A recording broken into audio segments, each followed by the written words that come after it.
Normalmente hay dos grandes corrientes que no tienen por qué ser contrapuestas, que incluso se pueden combinar muy bien, que son lo que es invertir de manera pasiva e invertir de manera activa. ¿Podrías explicar, Gonzalo, qué significa invertir de manera activa y qué instrumentos hay para invertir de manera activa? En la primera gran crisis, que fue la burbuja de las .com, Bestinver perdió más del 50% del patrimonio. En la de 2008, luego se redujo hasta entornos de 30-40%. Y la última que hemos vivido nosotros, tuvimos entradas netas. Si tuvieseis vosotros que convencer a alguien de por qué es importante invertir, ¿qué le diríais? No es verdad que es un casino o que es especulación. Estás participando del crecimiento económico a largo plazo de las economías. Y el mundo, tal y como lo entendemos, funciona con una economía que a largo plazo crece. El mercado te dice que la volatilidad, o lo que nos tienden a enseñar, es que cuando algo se mueve mucho, hay mucho riesgo. Y yo siempre enseño la foto de unos cachorritos de perro moviéndose, corriendo como locos detrás de una pelota. Ahí realmente no hay riesgo. Y luego les pongo una foto de un cocodrilo que se mueve muy lentamente con una cigüeña posada sobre su boca. Se mueve muy poquito, pero allí hay mucho riesgo. Cualquier gestor que me traiga una rentabilidad adicional, yo le pago la comisión, encantado. Le digo, oye, si es que tú me aportas rentabilidad adicional, yo te pago la comisión. Si el tema es, yo no quiero pagar comisiones a las instituciones que no me generan una rentabilidad adicional. Para eso hago gestión pasiva y toda esa comisión del 2% me la ahorro y pago el 0,10. Y es un 1,9% anual que te estás quedando tú, que es muchísimo a largo plazo. Es que al final los banqueros privados, más que banqueros, más que asesores, somos casi psicólogos. Bienvenidos a un nuevo episodio de Investalks. Hoy tenemos el placer de tener aquí a dos auténticos cracks. Por un lado tenemos a Gonzalo Recarte, que es el director general de Cobas, una gestora especializada en valor, por el que muchos conoceréis seguros, porque fueron los que en España pues, pusieron más como bandera este tipo de inversión especializada en valor. Gestionan más de 2.000 millones y hoy viene a debatir con Antón Díez de Trade Republic, que ya sabéis que es una de mis empresas favoritas de servicios de inversión, que tiene una oferta de ETFs y de acciones increíble, y venimos a hablar sobre gestión pasiva, sobre gestión activa. Les vamos a poner a discutir, a defender cada uno las bondades y las desventajas de cada tipo de inversión. Vamos a hablar también de la banca, vamos a hablar de educación financiera y de un montón de temas muy interesantes más. Me gustaría que empecemos este episodio, este podcast, pues con que cada uno de los invitados se presente. Así que, si os parece bien, empezamos con Gonzalo. Cuéntanos un poquito pues, quién eres, cómo has llegado hasta aquí y tu experiencia en el mundo de las finanzas y de la inversión. Genial. Bueno, en primer lugar, muchas gracias por invitarme a este podcast y contar con una gestora independiente como Cobas. Pues bueno, mi experiencia en el mercado son más de 20 años ya en mercados financieros y en diferentes ámbitos de los mercados financieros. Empecé en una empresa muy pequeñita como analista y de ahí dando pasos desde el sell side a trader por cuenta propia de una sociedad de valores.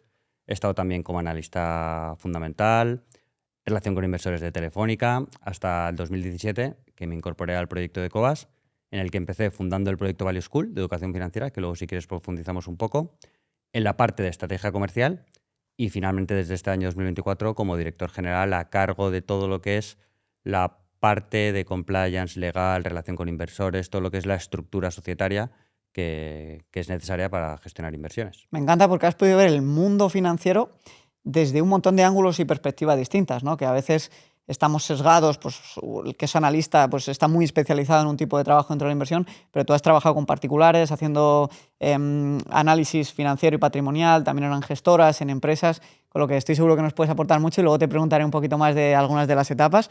Y Antón, tú ya has estado en el canal alguna vez, pero preséntate de nuevo para todos aquellos que son nuevos o no vieron el episodio donde ya estuviste. Gracias, Javi. Sí, yo soy Antón Díez, el Country Manager de Trade Republic en España, que es un puesto pues, de gestión de pues, todas las actividades de Trade Republic como neobanco y plataforma de inversión pues, en el mercado español. Yo empecé mi carrera después de estudiar Derecho en Inversis. De manera anecdótica contaré que Gonzalo y yo trabajamos juntos en la oficina de Inversis en Madrid durante un año y pico. Puedes contar que fue tu jefe. Que te enseñó muchísimas eras mi cosas. jefe, sí, efectivamente, Vale. y de ahí tenemos la relación personal que tenemos. Y nada, esa fue mi primera experiencia con el sector financiero, primero en la parte más legal, donde hice prácticas, y luego ya en la oficina comercial en materia de captación y asesoramiento financiero a clientes, ¿no? A partir de ahí me moví a JP Morgan, el banco americano, porque me surgió la oportunidad de pues de incorporarme al equipo de Madrid y estuve 7 años. Empecé desde cero, también pues con unas prácticas, luego empleado a tiempo completo y ya pasé en 2018 a ser banquero privado en las oficinas de Nueva York. Y nada, como me interesaba mucho toda la parte de asesoramiento financiero, inversiones, etcétera, pero me preocupaba cómo el sector tecnológico iba a irrumpir en un sector tan tradicional y clásico, que luego también comentaremos, pues intenté moverme a la parte fintech, ¿no? Empresas financieras tecnológicas que se llaman, ¿no?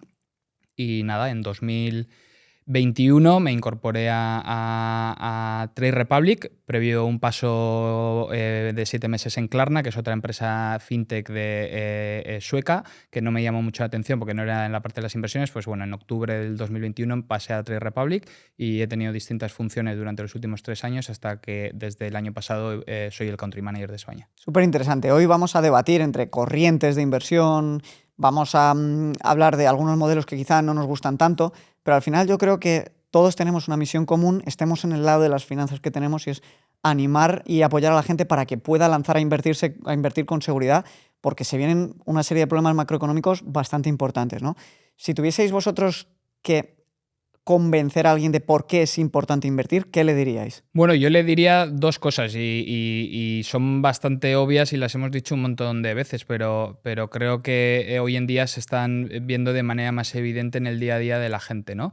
La primera es que al no invertir tu dinero pierde un montón de poder adquisitivo. Y igual cuando los tipos de interés estaban al cero y no había mucha inflación, pues no era tan evidente, pero en los últimos 2 años que hubo un repunte de inflación súper importante y en las noticias estamos viendo todo el rato hoy el precio del aceite está subiendo, no para de subir, pues eso es la inflación, ¿no? Entonces, si tu dinero mantiene el mismo valor durante todos los años y los precios de las cosas siguen aumentando, pues estás perdiendo poder adquisitivo y te estás empobreciendo sin darte cuenta, ¿no? Eso es el primer punto por el que habría que invertir.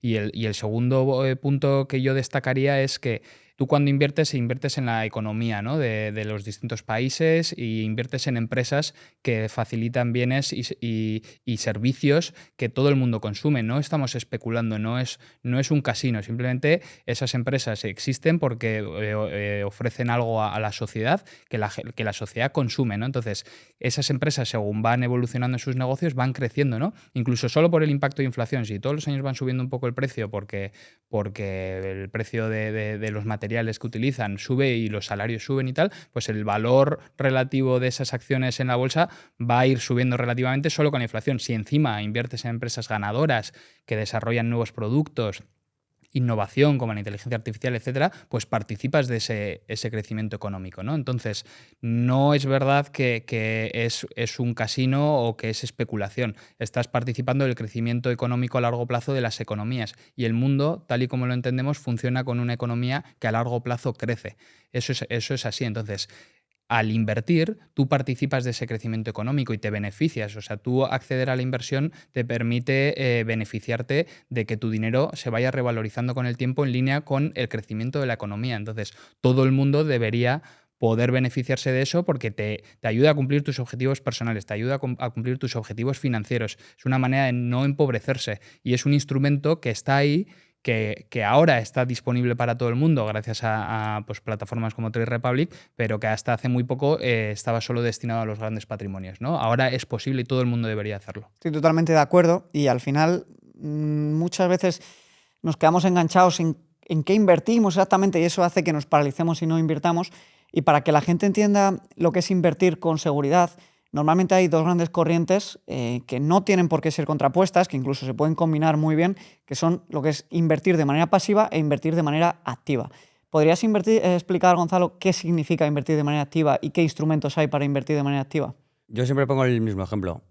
Nosotros, por supuesto, que defendemos la gestión activa, pero no estamos nada en contra de la gestión pasiva. Nos parece una manera muy eficiente. De hecho, muchas veces escucho la palabra la inversión tonta y a mí me molesta un poco porque no es una inversión nada tonta, porque al final estás participando en todo el mercado. Podría entender que se dijera que es una inversión más vaga, porque requiere menos pensamiento, menos meterte en profundidad de las compañías, porque al final estás haciendo como pesca de arrastre. Te vas al mar y pescas todo lo que haya, sea bueno, malo, con cada empresa con sus matices.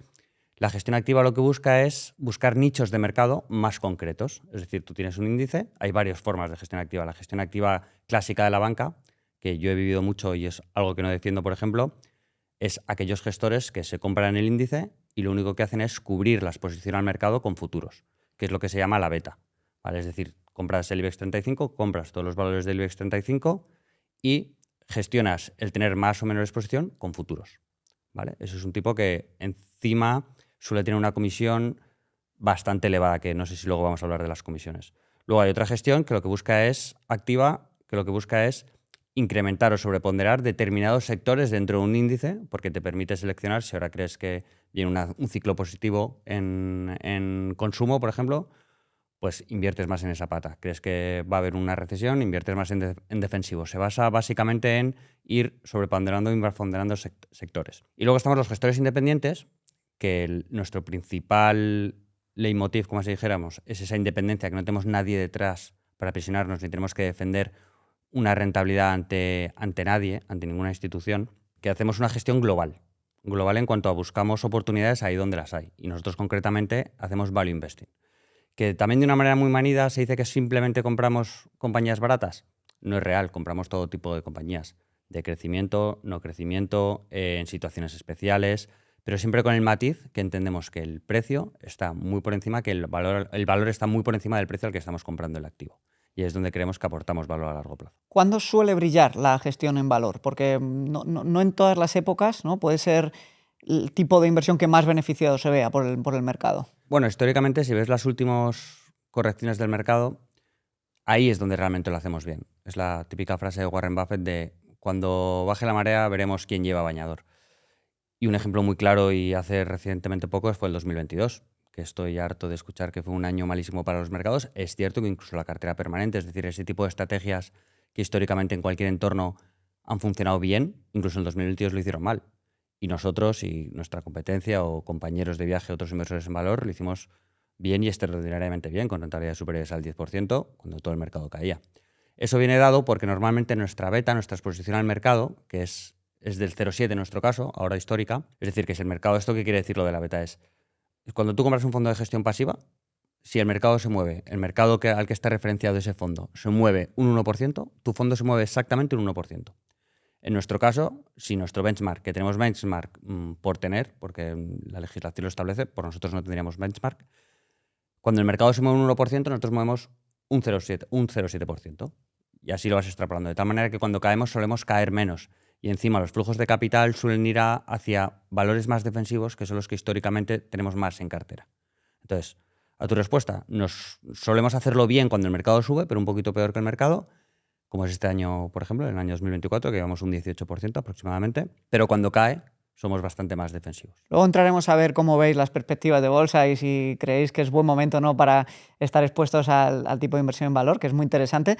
Pero seguimos, si te parece, Antón, explicando a la gente esa diferencia entre la gestión activa y la gestión pasiva. Explicar también que, evidentemente, la gestión activa también una persona la puede hacer por su cuenta, pero la verdad es que esto es muy arriesgado y complicado porque para poder estar leyendo el mercado hace falta muchísima experiencia, muchísimos profesionales, muchísimo análisis, y no es algo que suele estar en base o a mano de cualquier inversor. De hecho, había un estudio muy, muy bueno que cuando analizaba la rentabilidad de los distintos activos, los distintos índices y los distintos tipos de inversión, pues si el S&P 500 era un 9 y pico, la renta fija estaba, no me acuerdo, en un 4, un 5, un 6, el oro en tal, el del inversor medio particular estaba en apenas un 2%, porque cuando intentaba adivinar qué iba a hacer el mercado, pues no era muy capaz, ¿no? Y para todas las personas que no tienen el tiempo, las habilidades, el conocimiento y las energías inmensas que hay que poner para adivinar el mercado, pues hace unas cuantas decenas de años surgió lo que era la inversión pasiva. Aparte de poder delegar el dinero en gestores que ellos le dabas el dinero y te gestionaban esa inversión de manera activa, surgió también la pasiva. ¿Podrías explicar un poquito más? Sí, en línea con lo que decía Gonzalo, al final en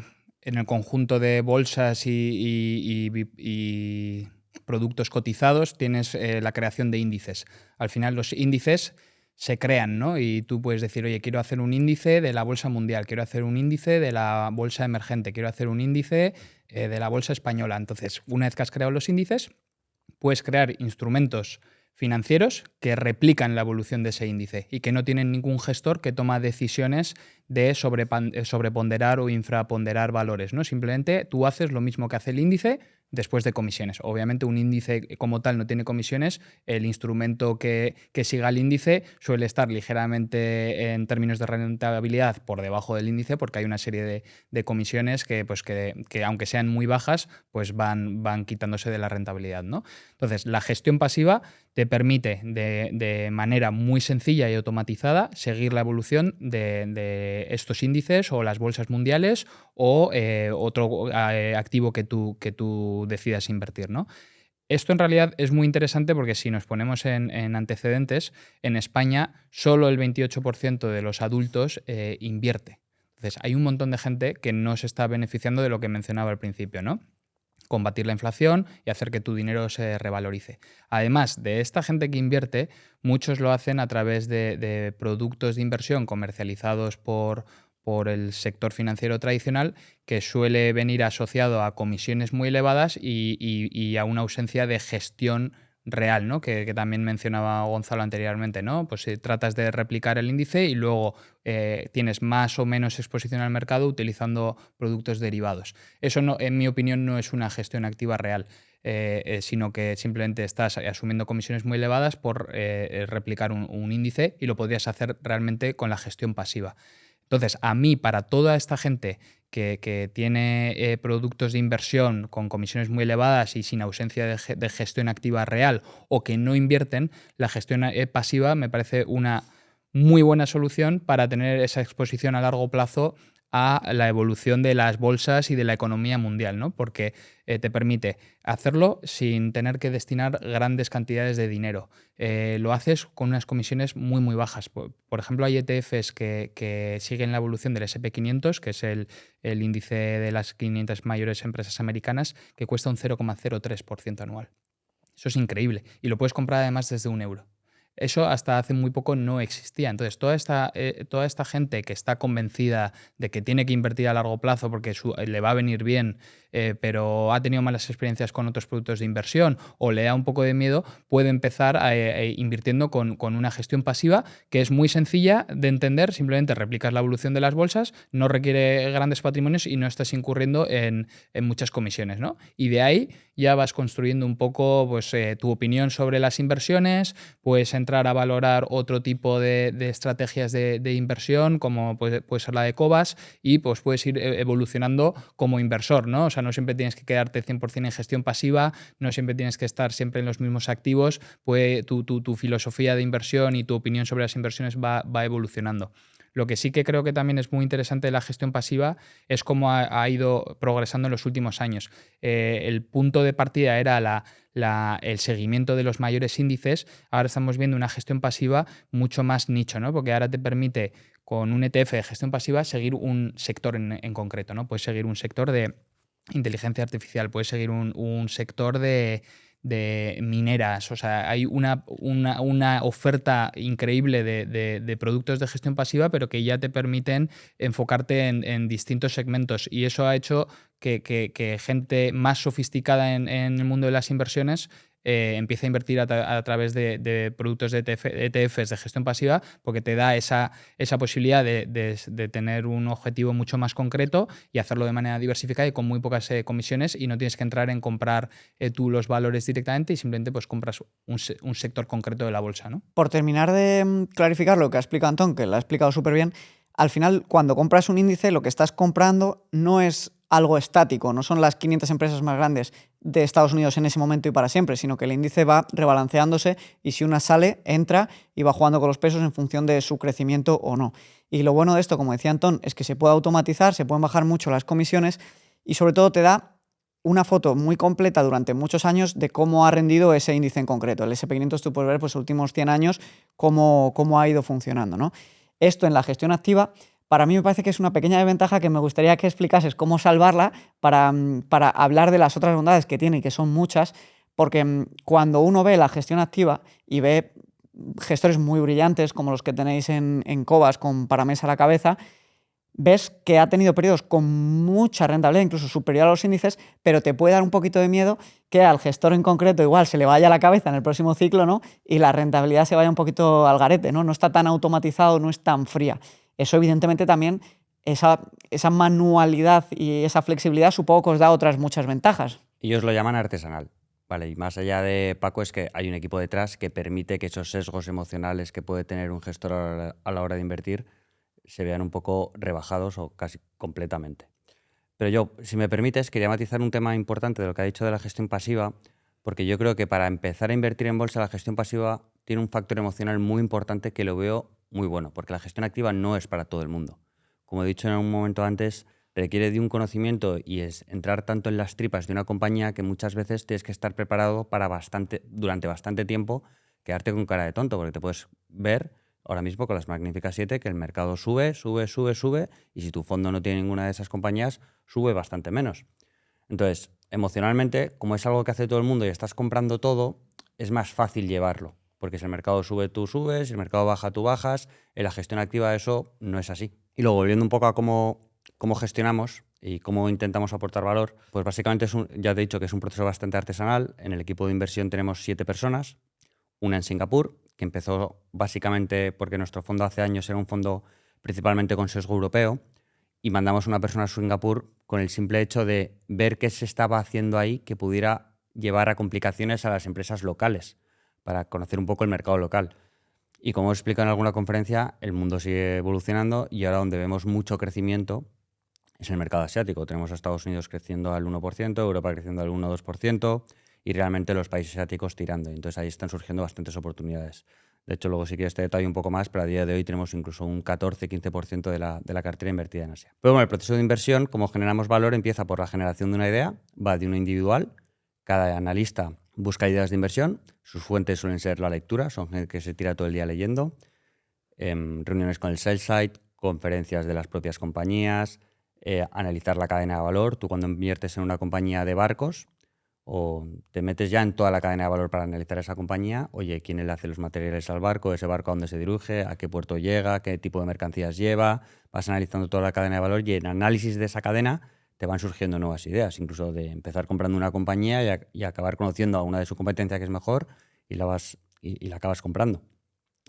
Esa idea, si cumple una serie de requisitos, que es tener un balance sólido, flujo de caja positivo, tener visibilidad a largo plazo, porque no solemos invertir en nada en lo que no veamos que dentro de 10 años no va a existir, o no tengamos una certeza de que va a estar ahí. El roce alto, que determina las barreras de entrada, pues ya hace un modelo básico. Y ese modelo básico lo que hacemos es compararlo con nuestra cartera actual. Y si vemos que aporta valor, ya se hace un modelo más completo que se comparte con el resto del equipo. Y ahí es cuando la parte individual acaba. Hay una primera reunión con 2 o 3 miembros del equipo, incluido Paco, en la que determinan si hay que profundizar o no sobre esa compañía. Si los gestores determinan que hay que profundizar y que aporta valor por una serie de características, ya se hace un análisis muy detallado y ahí es donde aportamos valor, porque yo te diría que nuestro top 10, por ejemplo, de la cartera, sería difícil encontrar a un equipo de inversión o analistas que tuvieran tanto conocimiento de esas compañías como nosotros. O sea, nos metemos hasta las tripas y ahí es donde controlamos el riesgo de que esa inversión vaya bien y sobre todo controlar el riesgo por la baja, que luego entraremos en lo que es riesgo, que es la pérdida permanente de capital. A partir de ahí se hace un análisis en profundidad, se vuelve a comparar con la cartera y se decide si se lleva al comité de inversiones o no. Si se lleva al comité de inversiones es una decisión consensuada. Muchas veces me preguntan, ¿es Paco tomando decisiones de inversión? No, es una decisión totalmente democrática en la que tiene que haber una mayoría para empezar a comprar una compañía. Y a partir de ahí tenemos un mecanismo de control que es durante los primeros 6 meses, de manera proactiva, solo podemos comprar el 1% del fondo. ¿Por qué? Porque luego hablaremos, pero la concentración va a venir por el conocimiento que tú tengas de esa compañía y cómo seas capaz de controlar los riesgos. Y ahí es donde encontramos nichos donde creemos que aportamos valor. Nosotros no cobramos, y esto lo voy a dejar muy claro, sabemos que hay mucha gente analizando a las compañías más grandes. Nosotros entendemos que ahí no es nuestra pelea, porque ya hay mucha gente y aportar valor ahí nos resulta complicado. Por eso tenemos un límite de gestionar, nos hemos establecido un límite de 4.500, 5.000 millones, porque estamos especializados en pequeñas compañías. Ahora mismo nuestra media debe estar en 3 billion, donde entendemos que ahí es donde aportamos valor, en mirar donde otros no miran, huir de las modas, que es lo que nos hace tener una alfa, es decir, una extra de rentabilidad respecto al riesgo asumido, elevada o más elevada respecto a la gestión pasiva. ¿Cómo se compone el comité de inversión, el comité ejecutivo de El inversión? comité de inversión son todo el equipo de inversión. Son los 7 analistas. Min Kun, como está en Singapur, pues lo hace telemáticamente y ahí es donde se vota. Por ir un poco más en detalle, la tesis se manda por adelantado, el que la ha elaborado, porque hay uno que la ha elaborado, 2 que la supervisan, se manda por adelantado y todos la tienen que traer estudiada. Se hacen un debate en la reunión en la que se intenta no tensionar, pero oye, ¿cuáles son las preguntas complicadas que esta tesis debe sostener? Y en base a cómo contesta el miembro del equipo de inversión que está llevando esa compañía, pues se decide si se invierte o no. Analizando sobre todo los riesgos y, muy importante, comparándola con lo que ya tenemos, que es nuestro benchmark. Mi benchmark es lo que ya tengo en la cartera. Oye, si el potencial es un 100%, ahora mismo le costaría mucho a una compañía que no pensemos que valga el doble poder entrar en la cartera. Y entiendo que una parte complicada de vuestro trabajo de selección de esa cartera, que está limitada por las posiciones que podéis tener y los rebalanceos, es en cuánto tiempo creéis vosotros que se va a materializar esa revalorización del precio de mercado a vuestro precio objetivo, ¿no? ¿Cómo trabajáis con estas expectativas? Bueno, ahí sí que lo tenemos clarísimo y por eso cobramos una comisión fija y no una de éxito. Porque nosotros consideramos que el trabajo de analizar y calcular el valor objetivo de un valor lo hacemos siempre. La variable que yo no puedo controlar es cuándo va a llegar ese valor objetivo. Si has visto alguna de nuestras conferencias, nosotros tenemos una línea, que es el valor futuro que otorgamos al conjunto de nuestra cartera, en esa matriz de valoración que tenemos, y el trabajo del equipo de inversión es conseguir que esa línea suba. ¿El cuándo lo va a reconocer el mercado? No lo sabemos. Hemos tenido compañías coreanas que han estado 10 años con poco peso, pero que luego un año te suben un 200% porque el valor cristaliza de alguna manera, ya sea la venta de un activo oculto, que realmente se ponga un poco más de moda ese determinado sector y haya un re-rating de los múltiplos que se pagan. O sea, puede haber infinitas circunstancias, porque no olvidemos que al final los mercados, nosotros que somos muy austriacos, no son leyes de oferta y demanda estáticas, son personas interactuando con personas. Y ahí entran infinidad de sesgos que determinan cuándo algo se compra, cuándo se vende, etc. Hablando de personas y de invertir en mercados emergentes, quería preguntarte por China. Porque hay a quien le da mucho miedo que el mercado chino, aunque tenga empresas que puedan ser a priori de mucha calidad, al final del día la rentabilidad o la revalorización venga marcado de lo que diga el señor Xi Jinping, ¿no? ¿Cómo veis vosotros la inversión en China? Dentro de que te he dicho que tenemos exposición asiática, está muy centrada en Corea, Japón. En China tenemos alguna pequeña participación, pero bajo mi modesto punto de vista creo que la situación geopolítica no paga la prima de riesgo. No compensa, porque realmente no puedes controlar lo que va a hacer el gobierno. Entonces puede que las compañías estén muy baratas, pero pueden estar muy baratas mucho tiempo. No veo como en otros gobiernos haciendo actuaciones, como puede ser el japonés o el coreano, promoviendo el governance que facilite que el valor emerja más fácilmente y lo veamos en los valores liquidativos de nuestros fondos. El riesgo que pagas ahora mismo en China no lo vemos muy claro y de hecho tenemos alguna participación muy pequeña. Nuestro enfoque siempre es, si me gusta la empresa, es bottom-up, que esto no lo he explicado, pero realmente nosotros nos centramos en las empresas. A nivel macro, por supuesto, que tenemos que tener una visión general, pero si nos gusta la empresa, invertimos, porque creemos que vale más de lo que está cotizando.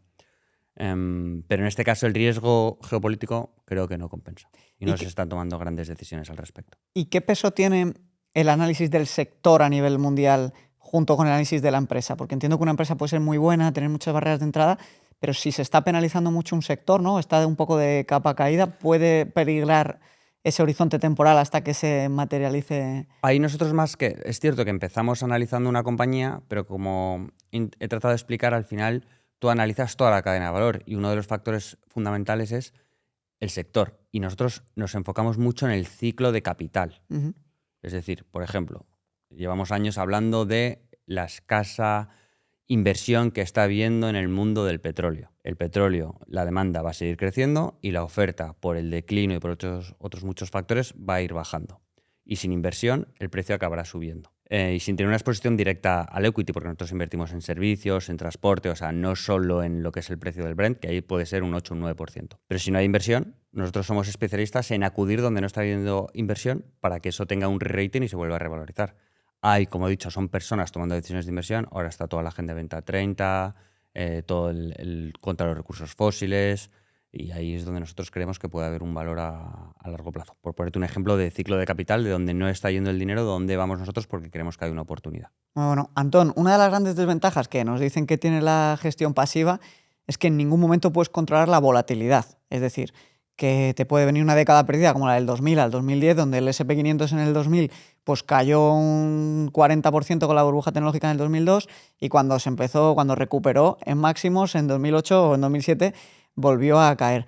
¿Podrías intentar justificar por qué aún y así es interesante invertir en gestión pasiva?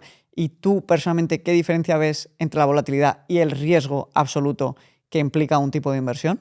Bueno, yo creo que cualquier tipo de inversión no está exenta de ciclos económicos negativos, ¿no? Es decir, incluso un fondo de gestión activa al fin del día tiene cierta beta, ¿no? Que mencionábamos antes, ¿no? Entonces, por mucho que tengas acciones de calidad dentro de un fondo, es posible que el mercado arrastre empresas de gran valor y que caigan, ¿no? O sea, puede haber periodos en los que tienes una rentabilidad positiva con el mercado cayendo, pero puede que te arrastre también el mercado en su conjunto, ¿no? Esto en el caso de la gestión pasiva, pues obviamente te va a ocurrir tal y como cae el mercado, van a caer tus inversiones porque estás indexado a los índices, ¿no? Yo aquí lo que siempre digo es que hay que volver a los fundamentales de la inversión, ¿no? ¿Por qué estás realizando esta inversión y qué opinión tienes tú de la economía y de las bolsas a futuro, ¿no? Y si tú crees que la economía del mundial o de los mercados desarrollados o la que sea va a seguir evolucionando con una tendencia alcista, ¿no? Porque al final es cómo funciona el mundo hoy en día, pues aunque hayas tenido una gran caída en un momento dado, a futuro debería volver a subir, ¿no? Y si tú miras la evolución de los últimos 100 años de las distintas bolsas como puede ser SP500, pues te has dado cuenta que a pesar de la gran recesión, de la crisis financiera, incluso del COVID, pues el SP500 está mucho más alto de lo que estaba por aquel entonces. Entonces hay que confiar un poco en el proceso de inversión, en los fundamentales, entender que hay empresas pues que tienen un modelo de negocio detrás y que venden productos y servicios y que van a crecer y que algunas dejarán de existir, pero saldrán otras nuevas que triunfarán y en el conjunto de esa inversión pasiva en todo el índice está el beneficio a largo plazo, ¿no? Está esa rentabilidad anualizada, ¿no? que estás buscando. Y sé que es difícil porque cuando la bolsa cae un 30 o un 40%, pues hay que aguantarlo y es duro, pero hay que confiar y de hecho, si tienes dinero en liquidez o si tú vas comprando recurrentemente todos los meses, tienes que pensar que, bueno, que es una manera para seguir invirtiendo y seguir ponderando tu coste medio, que va a ser un poco más bajo y esa búsqueda de rentabilidad positiva va a estar más cerca, ¿no? Por haber estado comprando un poquito más bajo, ¿no? Uh-huh. Entonces, mucha disciplina y aguantar. Y yo siempre digo que debas invertir en la bolsa por ser una persona joven que tiene un horizonte temporal súper largo, no quiere decir que puedas invertir, ¿no? Al final hay que tener muy en cuenta, y esto lo miramos mucho en banca privada, esa tolerancia al riesgo, ¿no? Y si tú no tienes la tolerancia al riesgo, igual no debes invertir en bolsa aunque seas una persona joven con un horizonte temporal largo, ¿no? Al final, cuando la gente invierte tiene que buscar ese balance entre lo que debo hacer y lo que puedo asumir. Y hay gente que no puede ver su cartera un 30% abajo un año y no debería invertir en bolsa, igual debería invertir también de manera pasiva, que lo tienes, en productos más conservadores como pueden ser los bonos, ¿no? Gubernamentales o corporativos. Eso por un lado. Y luego, ¿cómo percibo yo la volatilidad como medida de riesgo? Pues es una medida de riesgo para mí en el corto plazo. Es decir, la volatilidad mide la fluctuación posible de los precios de un activo, ¿no? Entonces, cuanto más volatilidad tiene un activo, pues la rentabilidad y riesgo es más alta, ¿no? Puede subir mucho más, pero también puede caer mucho más, ¿no? Entonces, te da esa medida de ver una cartera de inversión, cuánto puede fluctuar en un momento dado, ¿no? Si te vas a largo plazo, a mí me parece que es una medida menos relevante, ¿no? Porque al final, lo que decía antes, creemos que a largo plazo pues, los activos se van revalorizando por cómo funciona el mundo, por el impacto de la inflación, etcétera, etcétera, etcétera. Pero entonces lo que pasa entre medias en el corto plazo te da un poco más igual, ¿no? Entonces, si yo tengo un horizonte temporal de inversión a largo plazo, no dejaría de comprar un activo porque es volátil en el corto, ¿no? Porque esa volatilidad es la que luego también te trae esa rentabilidad. Yo miraría otros riesgos que son más significativos a largo plazo, ¿no? Por uno, una planificación financiera incorrecta, ¿no? ¿Qué quiere decir esto? Que estés invirtiendo en los activos que no deberías. ¿Y qué quiere decir esto? Si yo me voy a comprar una casa dentro de 5 años, igual no debería tener el 100% de mi patrimonio en renta variable, ¿no? Porque esa volatilidad de antes sí que tiene un impacto en el corto plazo. En esos 5 años puede ser que me pille a pie cambiado, tenga que vender mis activos y tener una pérdida cuando en realidad me quiero comprar una casa. Eso no ha sido impacto de la volatilidad como riesgo. Realmente has tenido una mala planificación a la hora de definir tu estrategia de inversión. Entonces, es muy importante analizar tus objetivos de inversión, que suena complejo, pero esto quiere decir, oye, ¿yo para qué estoy invirtiendo? Pues porque me quiero comprar una casa dentro de 15 años o porque quiero tener dinero para la jubilación.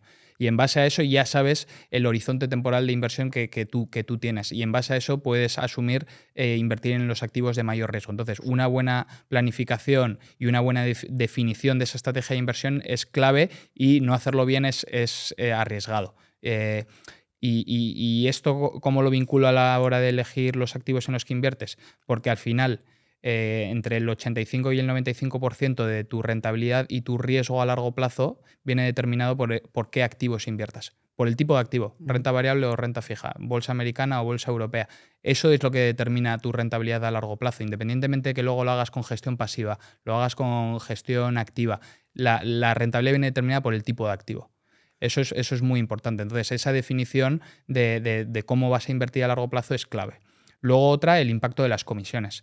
Al final, las comisiones que se detraen del valor liquidativo diario de un fondo de inversión o un ETF, pues parece que no se sienten, ¿no? Al final, un 2% dividido entre 365 días, pues no parece tanto, pero si tú te vas a periodos de inversión de 30 o 50 años, pagar un 2% de comisión anual, en el caso de 50 años, hace que tu patrimonio se vea reducido en un 65%. Por un lado, por las comisiones que te han quitado, un 65% asumiendo una rentabilidad del 7% anual. O sea, si tú durante 50 años tienes una rentabilidad del 7% anual y quitas un 2% en comisiones, al final de esos 50 años tienes un 65% menos de patrimonio que si hubieses invertido sin comisiones, ¿no?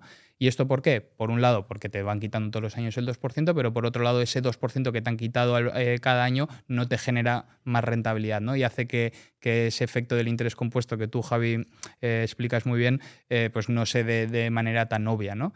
Y pues lamentablemente en España hay mucho producto de inversión con comisiones muy elevadas que hacen ese impacto tan negativo en el patrimonio a largo plazo. Aquí sí que haría un apunte, que es pagar comisiones de gestión a fondos activos o fondos valued. Para mí tiene todo el sentido cuando ese gestor te proporciona rentabilidades adicionales respecto al índice, ¿no? Que es lo que decía antes Gonzalo de alfa. O sea, si el índice hace un 10 y a mí me da una rentabilidad de ese gestor que hace una gestión activa respecto a ese mismo índice, me da un 15% de rentabilidad, tengo un 5% de alfa generado, ¿no? Entonces, a mí me justifica pagarle un 1% o un 1,5%, lo que sea, pero lo tienen que hacer de manera sostenida, ¿no? La realidad es que hay muy pocos gestores realmente dedicados a la gestión activa, independientes, que generan esa rentabilidad adicional respecto al índice de manera sostenida. A lo que nos enfrentamos es a una industria muy grande de fondos, pues que al final nunca baten al índice y se van quedando las comisiones. Y eso es un gran riesgo a largo plazo que yo sí que creo que hay que tener muy, muy en cuenta a la hora de invertir. Es que al final el problema es ese, ¿no? El problema no es el precio, es el valor. Y si tú tienes que el 90% de fondos no baten al índice y de una comisión media del 1,9 o 2%, y más en países como en España, donde la distribución de la mayoría de fondos los hacen los grandes bancos y distribuyen, gracias a su red de clientes, su propio producto bancario, pues tenemos un combo que hace que cuando la gente adquiere un poquito más de educación financiera, pues en España todavía no pasa, pero a nivel mundial sí pasa, y lo que acaba pasando en Estados Unidos y en este tipo de industrias acaba viniendo a España. Este año ya hay más inflow de dinero de gestión pasiva que de gestión activa, ¿no? Esto, a su vez, hace que se esté corriendo un poquito la noticia o el temor a que se esté desatando una burbuja en los mercados provocada por el dinero que capta la gestión pasiva. ¿Podría tener vuestra visión de si esto es real y si esto puede llegar a ocurrir o no? Que este dinero que entra en la gestión pasiva, que llaman un poco dinero tonto porque compra lo que sube en el índice, genere que se elimine este price discovery, ¿no? Y que la gente siempre esté comprando lo que sube y que eso genere una posible burbuja que acabe pinchando y caiga mucho más agresivamente todo de lo que no hubiera caído si se diese este mecanismo de entrada de dinero en los fondos pasivos. ¿Te puedo contestar a lo del riesgo antes, que me he Sí. quedado con ganas? Sí. ¿vale? Y no te preocupes que no voy a solapar lo de que lo ha explicado bastante bien. Me ha gustado mucho la parte de la planificación financiera como un riesgo, que no lo tenía identificado. Es que yo pongo un ejemplo cuando doy clase en la universidad que es bastante gráfico. El mercado te dice que la volatilidad, o lo que nos tienden a enseñar, es que cuando algo se mueve mucho, hay mucho riesgo. Y yo siempre enseño la foto de unos cachorritos de perro moviéndose, corriendo como locos detrás de una pelota. Ahí realmente no hay riesgo. Realmente, y luego les pongo una foto de un cocodrilo que se mueve muy lentamente con una cigüeña posada sobre su boca. Se mueve muy poquito, pero allí hay mucho riesgo. Y yo quiero decir que para nosotros el riesgo es la posibilidad de tener una pérdida permanente de capital, que en otro tipo de activos no la tenemos tan asociada. Por ejemplo, cuando invertimos en vivienda, tenemos interiorizado que las casas nunca bajan, y hasta hace poco el precio metro cuadrado, la gente que compró la burbuja no la ha recuperado, aunque estén altísimas.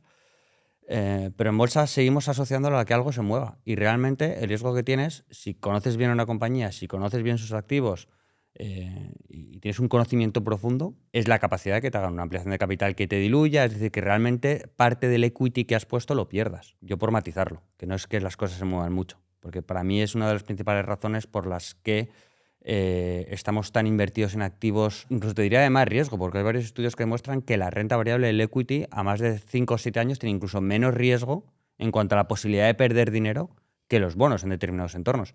Y no olvidemos que venimos de uno de los ciclos de tipos bajos, bueno, no uno, el más largo de la historia, en el que la renta fija se ha visto muy beneficiada con toda la bajada de tipos histórica. Pero bueno, ahora no me acuerdo de tu otra pregunta, discúlpame. Estaba comentando el riesgo. La posible burbuja. Exacto. Vale, esto es una cuestión, como llevo repitiendo en varias ocasiones, que son muchas personas, son muchos agentes económicos con diferentes intereses tomando diferentes decisiones de inversión. Esto que era una burbuja, no quiero hablar de burbuja porque no sé si es una burbuja o no, porque realmente la mayor parte de los beneficios, las 7 magníficas del crecimiento de los beneficios del índice vienen de ahí. Otra cosa es que yo no sé hasta qué punto va a ser sostenible ese crecimiento, y como no lo puedo ver más allá de un tiempo, prefiero no invertir. Y prefiero comprar una cosa que voy a recuperar mi inversión en 5 años con flujo de caja, que ahora mismo es que no te sé decir ni el PER al que cotiza en alguna de ellas, pero bueno, debe ser disparatado. Eso se dará la vuelta en algún momento. Entonces, ahora mismo las 7 magníficas pesan en el MSCI World un 18%, en el SP500 creo que debe rondar el 30%, pues con que una o dos no cumplan con esas expectativas de crecimiento, empezarán a salir flujos. ¿Que eso puede ser recurrente porque la gente tenga miedo y entonces empieza a haber flujos de salida? No te sé decir. ¿Que hay más probabilidades que en otro tipo de activos? Sí, porque realmente si analizas además a qué múltiplos están cotizando las bolsas, especialmente la americana, son unos múltiplos, no quiero decir de burbuja, pero exigentes. Exigentes, y sobre todo si los comparamos con otros nichos de mercado que están olvidados, como puede ser el Russell 2000 y otro tipo de índices en las que, como no estás en el foco, yo siempre me imagino al ojo de Sauron, que con sus orcos son todos, y de repente se fija en algo. Entonces, cuando Sauron se fija en algo, ahí es donde entraremos en un ciclo que se dará la vuelta en un momento dado. No sé si ha quedado muy claro, pero puede darse el caso. Sí, entiendo que explicas que no te atreves a decir que haya una burbuja por la entrada de dinero de la gestión pasiva porque hay muchos agentes económicos compitiendo por colocar el dinero, y entonces no es solo la gestión pasiva, pero que tú sí que ves el riesgo de concentración. Es que el riesgo de la gestión pasiva viene dada porque los índices ya están muy concentrados, no es la gestión pasiva de por sí, pero han cogido tanta cuota de mercado dentro de un índice que con cualquiera de esos valores tenga algún problema. Es que un problema puede ser que en vez de crecer a ritmos del 40%, crezca a ritmos del 20%. Pero es que para justificar ese múltiplo tienes que seguir creciendo a ritmos del 50%. Ahí está la exigencia. Entonces, no es la gestión pasiva per se, es la concentración en otro entorno. Te diría que no hay burbuja, aunque los flujos se hayan movido. Pero ahora mismo que está el sector los índices tan concentrados, sí puede haberla. ¿Y tú, Antón, cómo lo ves? O sea, yo en lo referente a la gestión pasiva, yo creo que no hay burbuja por varios motivos. Pero el primero es porque toda esta gente que ha decidido dejar de comprar fondos de inversión con una comisión elevada, etcétera, y se han movido a la gestión pasiva, es gente que ya estaba participando en el mercado de algún modo, ¿no? Entonces simplemente estás transicionando de un vehículo de inversión a otro, ¿no? En el segundo lugar, lo que yo veo por lo menos de la gente que invierte a través de nosotros, es que tienen un horizonte temporal a largo plazo y invierten a través de gestión pasiva con el objetivo de estar varios años, ¿no? Entonces, no veo en qué momento va a haber un movimiento masivo de salida que pueda hacer que el mercado se caiga y que venga impactado por la gestión pasiva, ¿no? Y en tercer lugar, si nos fijamos, cada vez que hay resultados de una empresa, como puede ser Nvidia, y son mejores de lo esperado, ¿no? Y de repente sube, con el mercado cerrado, sube un 5 o un 10%. Eso no lo han hecho los inversores en gestión pasiva, porque esa gente tiene su dinero metido y ese incremento del precio con el mercado cerrado viene por otros actores de mercado que mencionaba Gonzalo, ¿no? Un montón de gestores activas tienen Nvidia también, ¿eh? O sea, que no es solo la pasiva. Sí, por eso, pero lo que quiero decir en ese tercer punto es que pensamos que hay tanto dinero de gestión pasiva metido en el índice que representa la inmensa mayoría y no es verdad. Luego, cuando hay un anuncio de resultados, ese movimiento de precios viene dado por los gestores activos, ¿no? Y por los inversores individuales, ¿no? Que compran y venden porque los resultados han sido mejor de lo previsto. La gestión pasiva no te da eso. Si tú estás en un ETF que sigue la evolución del S&P 500 y Nvidia da resultados mejor de lo previsto, no es que de repente todo el mundo esté comprando más el ETF o dentro del ETF estén comprando más Nvidia. Ese alza del precio instantáneo tras resultados viene de los otros actores del mercado, ¿no? Entonces, eso te da un poco la imagen de la capacidad de la gestión activa, inversores individuales y otros actores del mercado a influenciar en el precio de las acciones individuales dentro de los índices, ¿no? Y a mí eso me da esa perspectiva de, oye, no, la gestión pasiva no es la que manda aquí, porque luego mira lo que pasa cuando se publican resultados, cómo evolucionan para bien o para mal las acciones individuales. O sea, hay mucho flujo de dinero también que viene por otros canales, ¿no? Y bueno, yo creo que ya hablamos con anterioridad, pero había un estudio de BlackRock, ¿no? Que hablaba de los flujos de la gestión pasiva, como realmente no influenciaban en el price discovery que mencionabas. Sí, este estudio que comentas lo que decía era que solamente uno de cada $22 que se mueven en el mercado de acciones vienen de la gestión pasiva, que el resto, 21 de cada $22, vienen derivados pues, de este price discovery, del apalancamiento, de los derivados de los futuros, de la compra y venta de particulares, de la compra-venta de gestores de activos, con lo que al final el grueso de qué movía el mercado no es esa gestión pasiva, sino que es la activa. E igual que explicabas lo de Nvidia, que subía en aftermarket, en premarket, cuando los resultados son buenos, también pasó en el 2022, cuando los índices se pegaron la castaña. Muchas de las caídas de las 7 magníficas también vinieron cuando el mercado estaba cerrado. Entonces, ese argumento hay que cogerlo un pelín con pinzas. Un dato muy interesante que publicaron desde Fidelity en uno de los fondos de gestión activa que tenían, que era el de Magallanes, cuando estaba Peter Lynch, es que fue un fondo que durante 30 años creo que dio más de un 14% anual compuesto, e incluso tuvo una década en la que dio creo que fue más de un 30% anual, lo cual es una auténtica salvajada.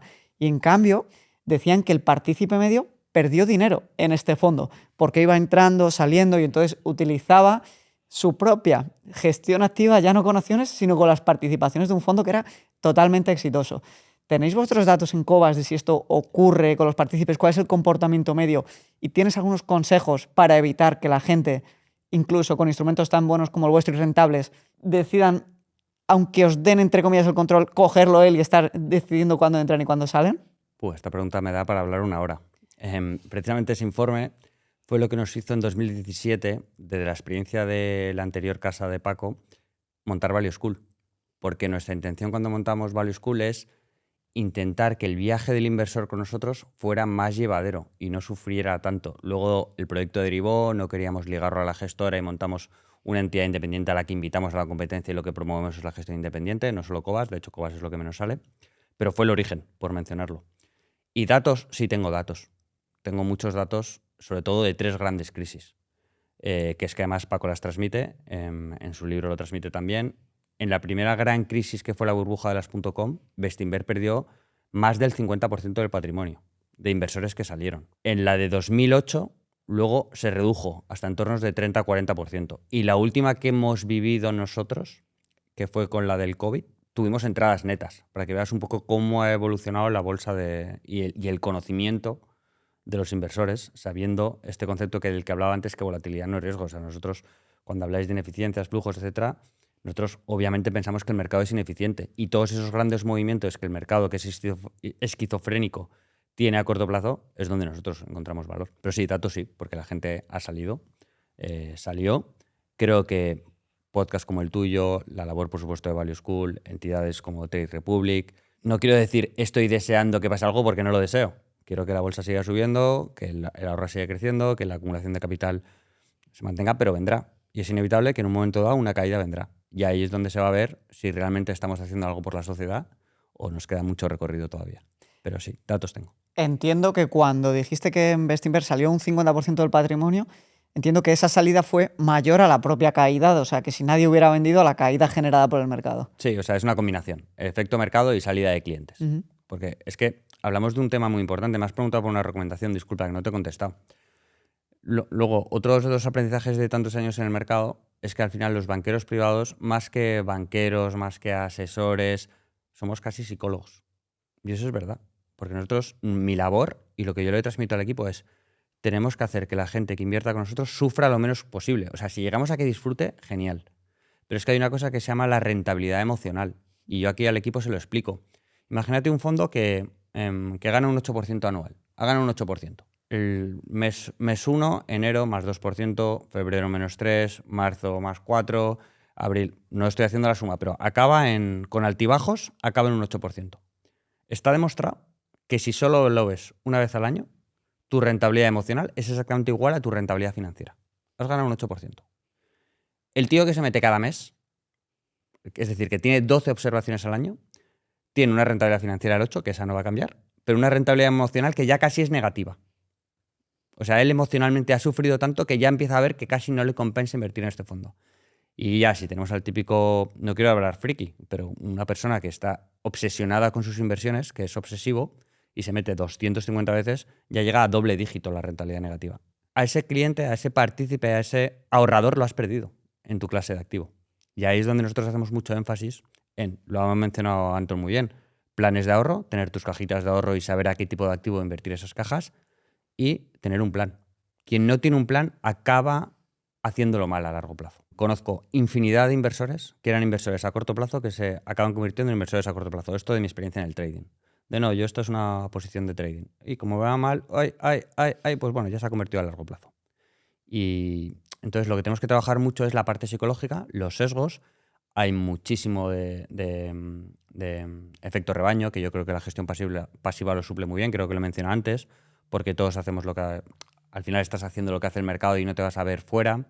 Está el sesgo de confirmación, que todos buscamos información que consolide o potencie lo que nosotros pensamos. Típico ejemplo de la gente que invierte ahora en criptomonedas, que solo ve noticias positivas de criptomonedas. El sesgo de anclaje, súper arraigado en España. Es decir, como nos llega una información, tendemos a pensar que esa información siempre es así. Muchísimos clientes que te dicen, no, Telefónica ha llegado a cotizar a 14 euros y tiene una rentabilidad por dividendo del 8. Discúlpeme, pero es que si la compró a 10 euros, el payout lo ha bajado y ahora la tiene a 5, no es a la que compró. Ahora mismo es diferente y probablemente tu rentabilidad por dividendo esté por debajo del 1%. O tiene que volver a ese valor. O sea, te metes una información en tu cabeza y ahí se queda. Y el peor es el de aversión a la pérdida. Y esto está medido. La insatisfacción que nos genera perder es 1,5 veces frente a la satisfacción que nos genera ganar, que es 1. O sea, es el doble. Por eso el cliente español, el inversor español, el ahorrador español es tan conservador. O sea, se confirma entonces que el partícipe medio le gusta comprar en máximos y vender en mínimos, ¿no? El nuestro, he de decirte que no, por los datos que te he mencionado. También te digo, para llegar a Cobas tienes que ser un inversor bastante experimentado. O sea, somos una gestora pequeñita, independiente, que no comercializamos a través de la banca. Es un cliente bastante más formado de lo que suele ser la media. Entonces, nuestros clientes reciben llamadas de creo que es un buen momento para comprar, porque el cliente se lo olvida, igual no sigue nuestro fondo. Hoy hemos caído un 10%, pues creo que es buen momento. Ya te he dicho, en el COVID tuvimos entradas netas. Por ejemplo, es una buena oportunidad. De hecho, ahora lidiamos con los que tienen TAEs del 40% que compraron a valores liquidativos de 60%. Ahí también entra la emoción. Oye, que esto no es normal, no vas a ganar un 60% anualizado durante 3 años, 40%, es algo más moderado. Tienes que controlar la euforia y controlar los miedos, que es en lo que estamos incidiendo. De hecho, sacamos una aplicación que se llama Brainvestor, que está abierta al público, está en Apple Store y en Google, que precisamente trata esta parte de psicológica. Interesante. Ahora, cuando hablas de las rentabilidades objetivo, ¿qué manejáis vosotros en el fondo con lo que decís, con lo que pensaríais internamente para la comisión que cobramos? Esta es una rentabilidad objetivo a medio y largo plazo con la que nos sentiríamos cómodos y entenderíamos absolutamente justificada nuestra comisión de gestión. Yo creo que por nuestro trabajo diario, nuestra comisión de gestión, y ahora si quieres hablamos de la estructura de comisiones que está en bastante novedosa, pero volver a lo que ha sido los últimos 30 años de inversión en Paco. Paco creo que llegó a estar en el casi 14% anualizado durante 30 años.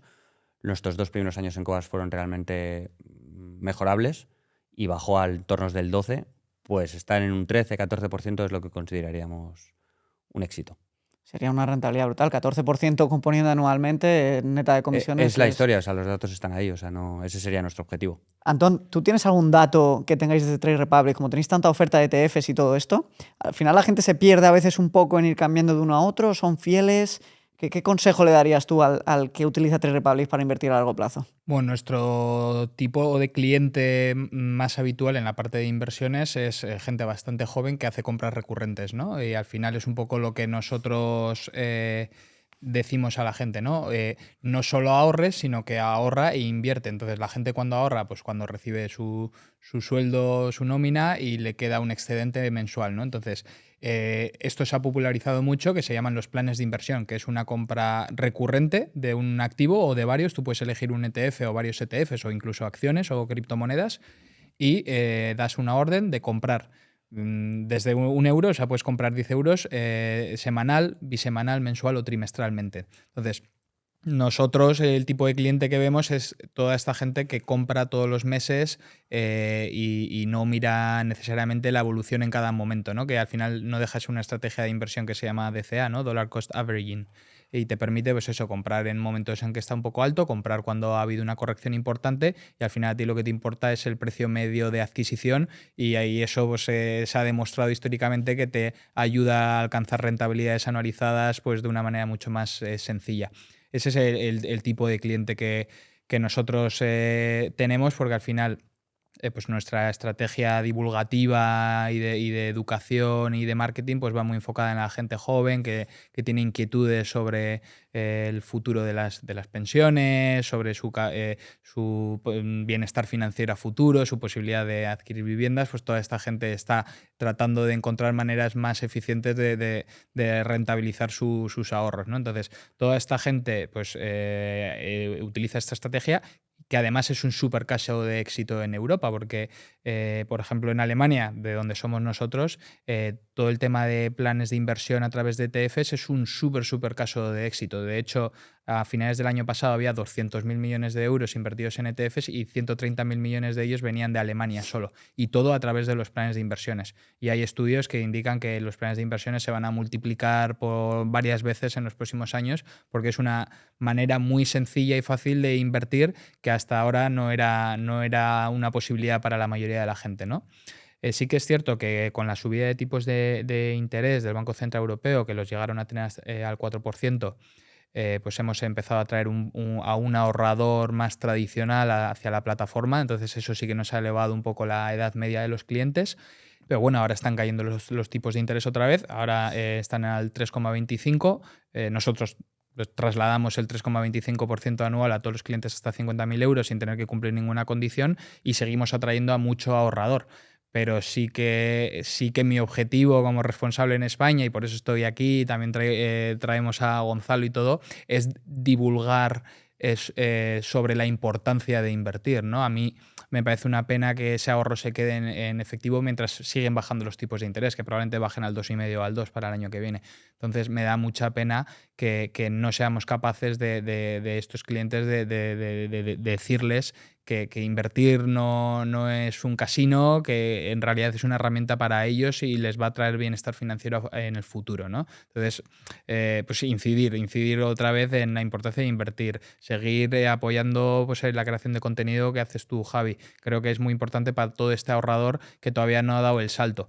Y recordarles que aunque tú tengas 20.000 o 30.000 euros o 50.000 euros en efectivo que te están generando el 3,25% anual, no quiere decir que tengas que invertir todo de golpe con nosotros, ¿no? Puedes empezar a hacer un plan de inversión y empezar con 25 euros, familiarizarte, ¿no? Y ver qué pasa todos los meses, ¿no? Con esos 25 euros y que no te dé esa sensación de riesgo, ¿no? Y seguramente al cabo de 2 o 3 años que has estado metiendo 25 euros o 100 euros, te vas a llevar una sorpresa muy positiva al ver que has acumulado un patrimonio de inversión bastante elevado sin haber asumido casi ningún esfuerzo, porque han sido muy poco dinero, y que probablemente la rentabilidad anualizada, la reinversión de dividendos que te aportan los ETFs, etcétera, pues te lleva a tener un retorno positivo en esa inversión, ¿no? Yo invitaría a todo el mundo a que haga ese ejercicio, porque a futuro les va a venir muy bien. Y ya no solo con Trade Republic, pero incluso pues, Cobas también con otra filosofía de inversión, pues también... Desde 100 euros con nosotros. Desde 100 euros lo puedes hacer, que es una entrada muy razonable, o sea, un importe mínimo muy, muy razonable y que por suerte pues mucha gente pues puede asumir e invertir todos los meses 100 euros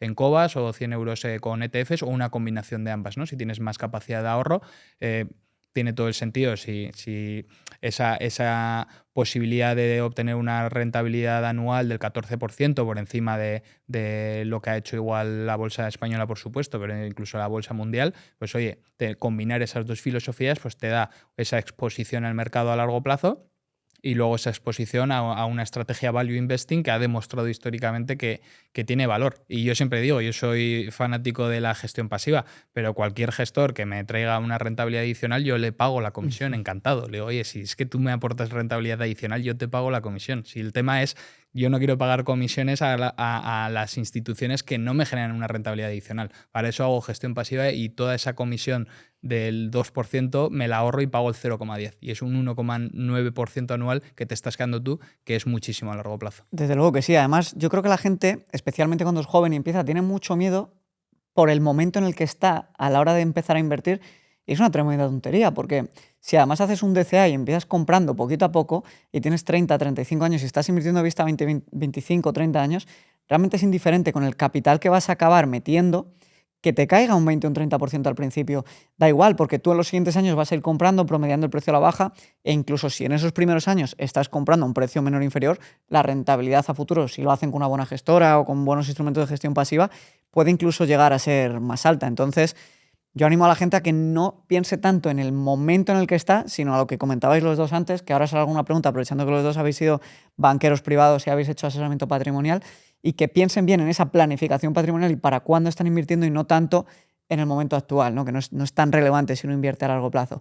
Pero habéis comentado los dos un tema muy común y que yo cada vez que hablo de él en el canal genera mucho dolor, y es el tema del acceso a la vivienda, ¿no? Si uno se quisiese comprar una vivienda a vista 5 o 7 años, ¿qué cartera de inversión le recomendaríais?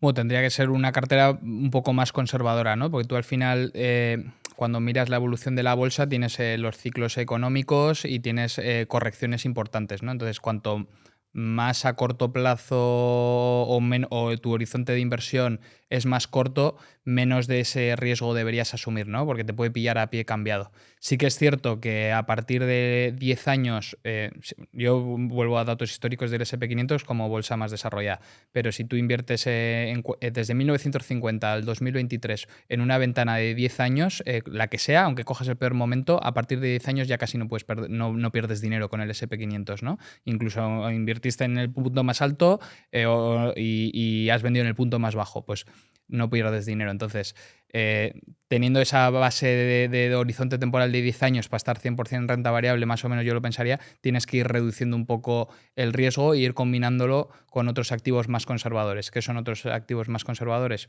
Pues la renta fija gubernamental a corto plazo, por ejemplo, ¿no? Acciones, puedes tener acciones pero que sean más conservadoras, que son las que no son cíclicas, las que no se ven impactados por la evolución de la economía, ¿no? Pues eso te da un poco más de estabilidad. Acciones que pagan igual dividendos más sostenidos y no fluctúan tanto. Pues reducir ese riesgo, ¿no? Y ahí sí que puedes mirar un poco la volatilidad, ¿no? Al combinar los activos renta variable, renta fija, acciones más conservadoras, etcétera, puedes llegar a un punto en el que inviertes no asumiendo tanto riesgo, y sí que te puedes beneficiar, pues oye, de los bonos que te van a dar el 3,25 del Banco Central Europeo más el riesgo crediticio que asumas con esos emisores, pues al final estás igual en un 4 en un 5%, ¿no? Las acciones conservadoras que no te van a dar mucha rentabilidad vía precio, pero sí que te pagan un dividendo del 3-4%. Combinas un poco todo y tienes una cartera un poquito más conservadora que sí que te asegura que dentro de 5 o 7 años tu patrimonio va a estar ahí y no te ves a pie cambiado, ¿no? De que pierdas dinero justo cuando tienes que comprar la vivienda, ¿no? Tú, Gonzalo, ¿cómo lo ves? ¿Una cartera también más conservadora, ya sea para esa compra de la vivienda o para gente que se está acercando a la edad de jubilación y quiere reducir un poquito su volatilidad? Vale, son dos matices, jubilación o vivienda. Por el lado de la vivienda, no todo tan claro, fíjate, lo tendría que ver caso a caso, porque no tengo tan claro que a los precios actuales y dependiendo del ahorro acumulado de esa persona, poner todos los huevos en una casa. Es decir, entiendo que la pregunta es, lo que vas a invertir es la entrada, o sea que Claro. luego estaría apalancado Sí. y te quedarías básicamente sin cash. No tengo tan claro que a estos precios, dependiendo del sitio, o sea, es que el caso habría que analizarlo.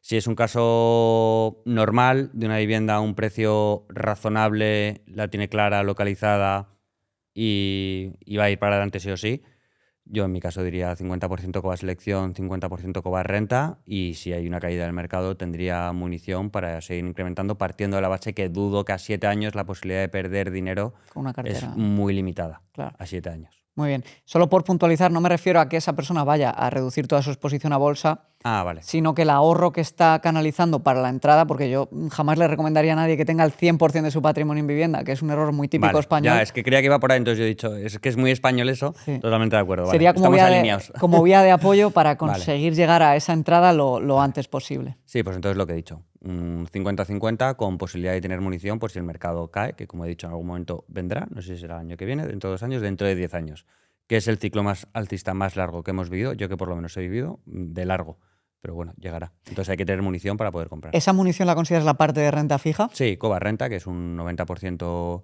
tiene un 15% de deuda high yield dentro de la estructura de capital de las compañías en las que invertimos. Hemos encontrado también valor en la parte de los bonos.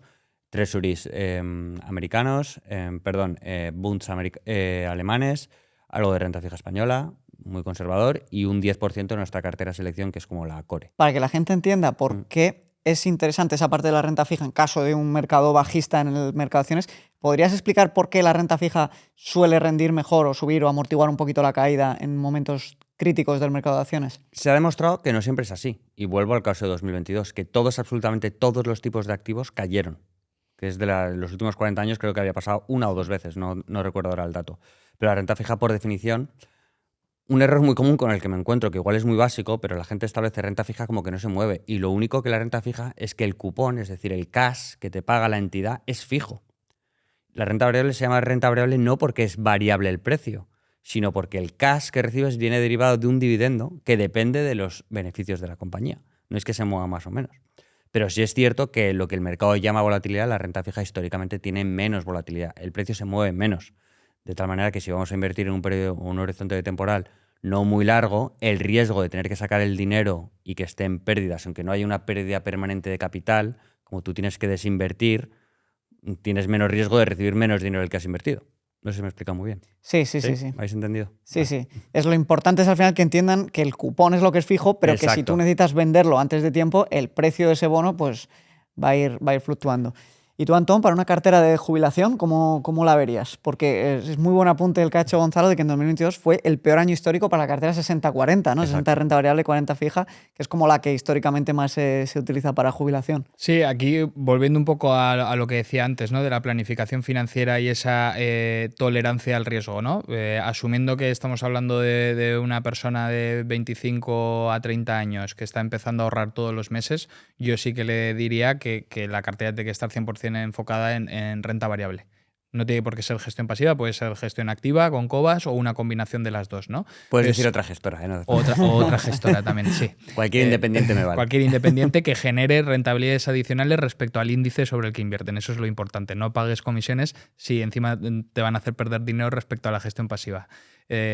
Pero sí que creo que la renta variable a largo plazo es el activo más sencillo de entender y más rentable, ¿no? Entonces, si tú tienes un horizonte temporal de 30, 40 o 50 años de inversión, estar en renta variable tiene muchísimo sentido.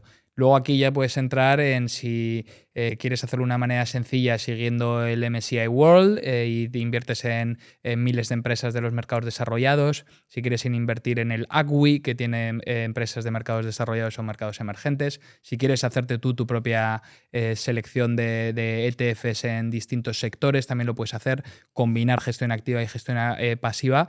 Pero bueno, lo que decía antes, la selección del activo en sí determina la rentabilidad a largo plazo en la inmensa mayoría. O sea, que tú con 20 años decidas invertir en bonos o en renta variable va a determinar que cuando tengas 65 años hayas obtenido una rentabilidad del 10% anual o una rentabilidad del 4% anual. Esa decisión es muy importante. Entonces, con un horizonte temporal tan largo que mitiga la volatilidad a corto plazo, pues tiene todo el sentido estar en renta variable, ¿no? Eso sería la recomendación más sencilla, pero obviamente luego hay muchas peculiaridades y luego hay también pues, opiniones personales en las que tú quieres pues, apostar tácticamente en alguna otra cosa. Pues oye, hay gente que cree que las criptomonedas a largo plazo pues van a tener mucho sentido. Pues oye, dentro de tu estrategia de inversión, si haces una compra recurrente de 100 o 200 euros al mes y quieres destinarle 5 euros a Bitcoin o 5, pues lo puedes hacer. Y si crees que tienes que tener un ETF dedicado a la inteligencia artificial y le quieres meter exclusivamente a eso un poquito más para tener una sobreponderación respecto al índice mundial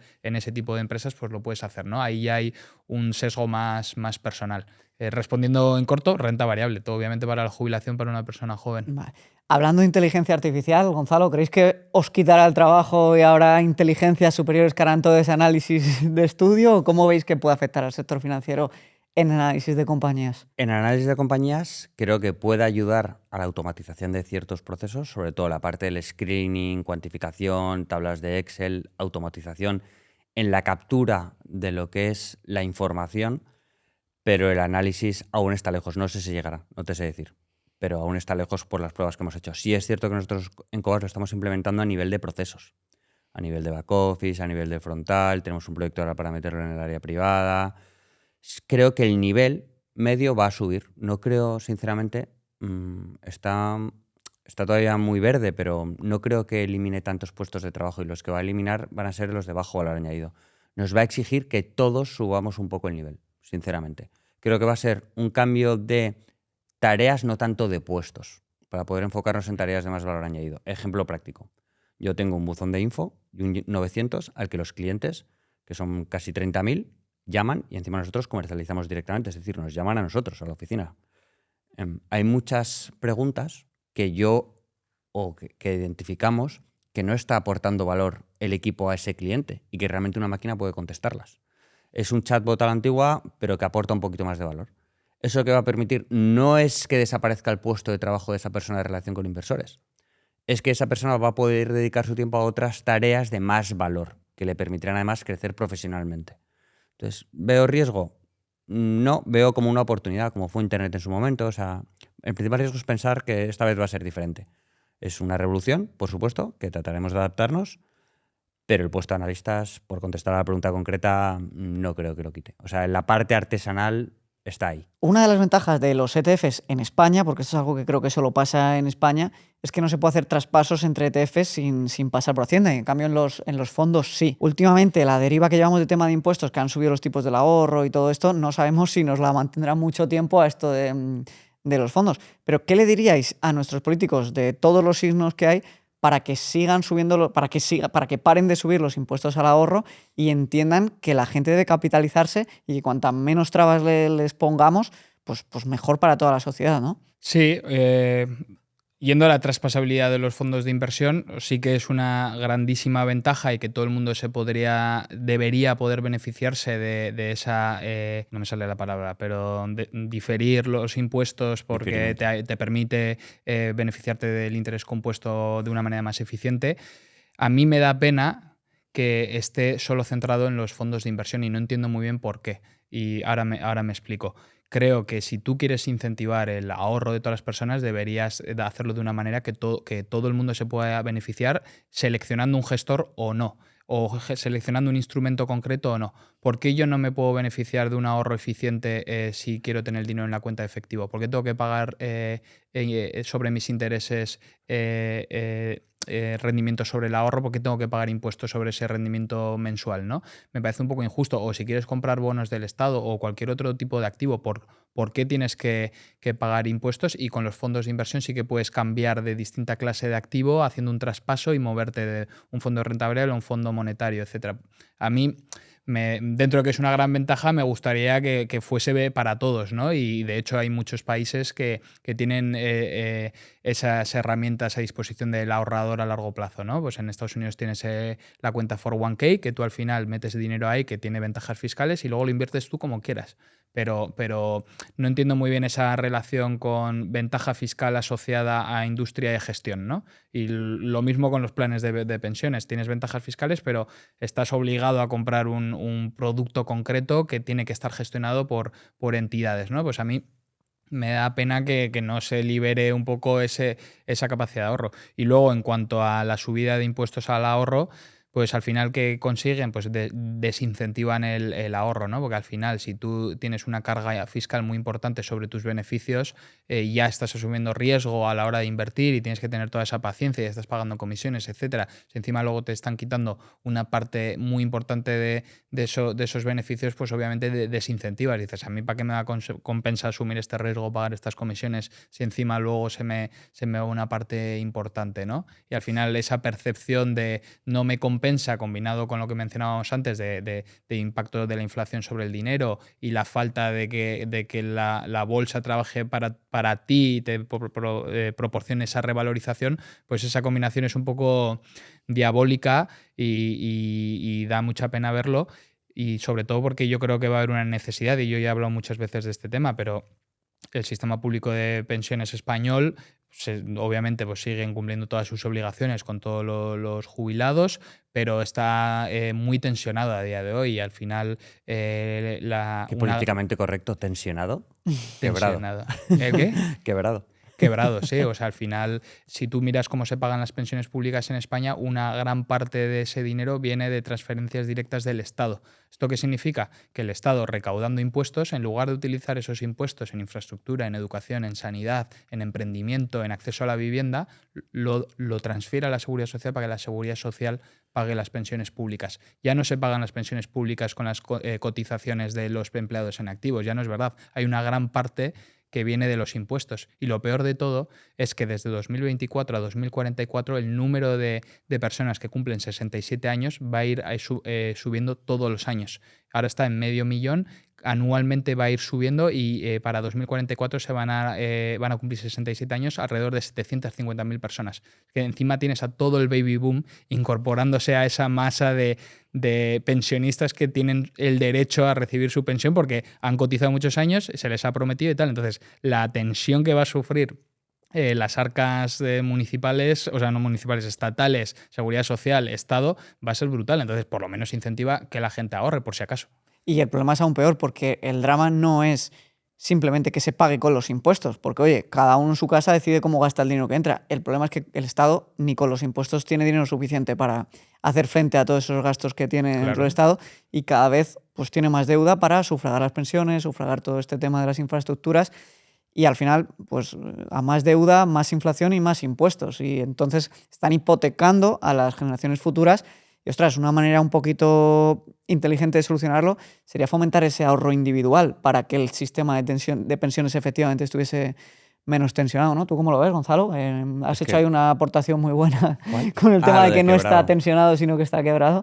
He hablado de muchos temas, no sé por cuál empezar. ¿De que estamos en riesgo los políticos? Claramente no, porque se demuestra, o sea, no es una opinión, que siguen penalizando el ahorro. Yo aquí...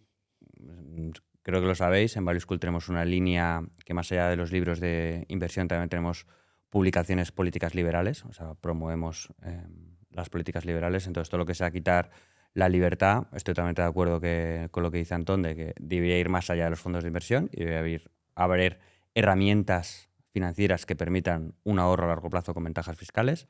Creo que se debería hacer especial énfasis en los menores de 30, especialmente, porque en un momento dado el modelo de pensiones deberá cambiar hacia un modelo de capitalización.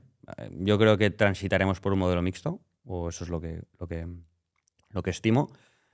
y esos van a ser los que van a tener más problemas y van a empezar a tener que ahorrar más rápido respecto a otras generaciones. Y es que de pensiones puedo hablar, Javi, 2 horas, si quieres. O sea, yo realmente pienso que es uno de los mayores, o sea, en palabras de Huerta de Soto, es uno de los mayores retos. No me gusta hablar de problema, y más hoy en día, pero es uno de los mayores retos políticos, económicos y sociales, pero no de una generación, sino de varias, por todo lo que ha explicado Antón. Y encima es una transferencia de riqueza que se está exagerando, porque es lógico que la riqueza, eso es cierto, o sea, es lógica que la gente trabajadora acumula capital, ahorra, y cuando se jubila es lógico que los más mayores tengan más capital que los jóvenes, pero la transferencia que está habiendo actual vía impuestos hacia las personas mayores, que encima es una generación que ha tenido un acceso a bienes reales, que en el caso concreto son las casas, o sea, hay mucha gente mayor de 65 años, no es que tenga una casa, que tiene 1, 2 y 3, cuando los menores de 35, de 30, no van a ser dueños de cosas, que es lo que me preocupa a mí. Porque los mayores de ahora tienen, si les dejas, no estoy diciendo que dejas de pagar la pensión, que no se malinterprete, pero tienen más posibilidades de seguir adelante o de tener más recursos que lo que van a tener las generaciones venideras. Y a estas generaciones no se les permite ahorrar, no se les permite hacer uso de la capitalización compuesta, se les fría impuestos y es una transferencia de riqueza directa a los pensionistas.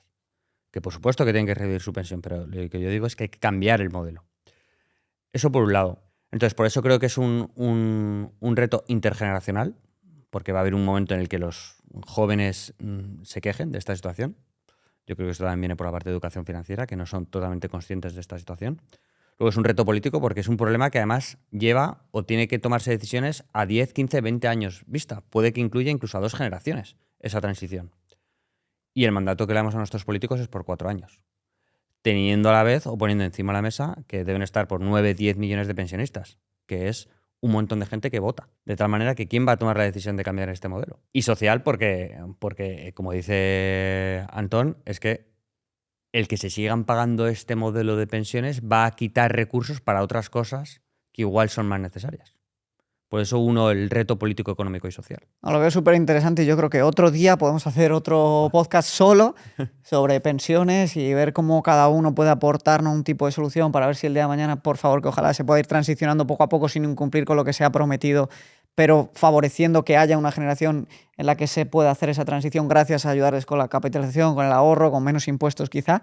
Pero como vamos muy justo de tiempo... ¿Puedo hacer una puntualización? Sí. Porque si alguien quiere saber más sobre este tema, nosotros hicimos un documental. El titular es un poco agresivo, pero ni es justicia ni es social, que está en YouTube, en una colaboración con una productora que habla del origen del sistema de reparto, como fue Otto von Bismarck, y es bastante interesante para conocer un poco la historia del mundo de las pensiones. Lo dejaremos en la descripción para que la gente, cuando acabe el episodio, puedan ir, porque yo lo he visto y me pareció muy bueno. Y tenemos el estudio que nosotros lanzamos hace poco con el profesor del IES, que también colabora con Value School, que hacíamos un análisis de el futuro de las pensiones públicas desde el lado del gasto, ¿no? Y cómo se va a duplicar, ¿no? Eso también está en la página web de Trade Republic para aquellos que lo quieran ver.